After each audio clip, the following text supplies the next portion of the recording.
সেখানে প্রথম পুরুষ আদম এবং নারী হবা বসবাস করত। কিন্তু শয়তান ছল চাতুরির মাধ্যমে সাপ সেজে আদম এবং হবাকে প্রলুব্ধ করল।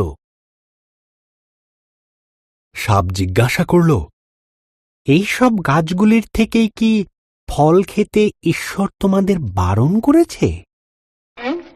হবা উত্তর দিল, শুধু মাঝখানের গাছটির ফল খেতে বারণ করেছে। যদি খাই তাহলে মারা যাব। সাপ বলল, তুমি মারা যাবে না।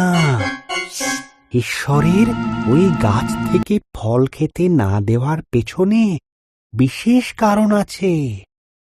যদি তুমি খাও তবে তাঁর মতন হয়ে যাবে।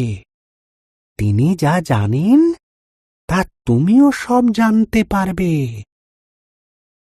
হবা ফলটি খেল। সে তার সঙ্গে আদমকে কিছুটা ফল খেতে দিল। আদমও ফলটি খেল এবং খাবার পরেই তারা এমন কিছু জানতে পারল যা তাদের জানা ছিল না। বিষয় তারা জানতে পারল যে তারা উলঙ্গ ছিল। তারা পাতার বস্ত্র তৈরি করে নিজেদের লজ্জা ঢাকল। তারা আগে কোনোদিন ভয় বা লজ্জা পায়নি।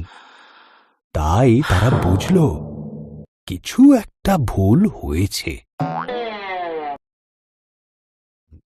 আদম, হবা? আদম উত্তর দিল, আমরা লুকিয়ে আছি, আমরা উলঙ্গ। ঈশ্বর দীর্ঘশ্বাস ফেলে বললেন, তোমরা ওই গাছের থেকে ফল খেয়েছ, তাই তোমরা জানো। তখন আদম হবাকে দোষ দিল, আর হবা সাপকে দোষ দিল। সাপ, তুমি বুকে ভর দিয়ে চলবে। এক নারীর পুত্র সন্তান তোমাকে পরাজিত করবে। হবা, তুমি কষ্টের সাথে সন্তানের জন্ম দেবে। আদম, তোমাকে খাবার সংগ্রহের জন্য অনেক কষ্ট করতে হবে। এরপর ঈশ্বর আদম এবং হবার জন্য পোশাক তৈরি করে তাদের পরালেন আর বাগান থেকে বের করে দিলেন। ঈশ্বর এক স্বর্গদূতকে জ্বলন্ত তলোয়ার হাতে দিয়ে সেখানে রাখলেন, যাতে তারা আর ফিরে আসতে না পারে।